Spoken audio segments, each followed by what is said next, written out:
ang nangyayari sa isang tao kapag hindi po inaalam ang sitwasyon ng kanyang bansa, kung ano ang programa ng Pangulo? Walang alam. Sino man, hindi tayo nagpapatungkol in particular sa sino mang tao.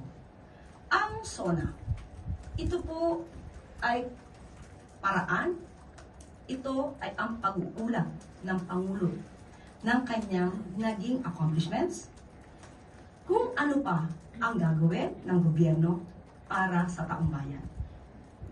Ito po ay base sa konstitusyon.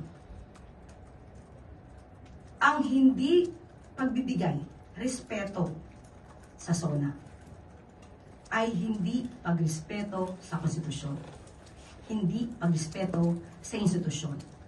May mga tao na ang nais ay manatiling walang alam, ang mga kababayan, mas madaling maging or manipulahin ang mga taong walang alam. So sa mga kababayan natin, lagi tayong maging mapanuri. Obligasyon po nating alamin ang katotohanan at huwag tayong sumunod sino man na nag-uudyok na manatili tayong mangmang sa katotohanan. Mabubulag po tayo dyan.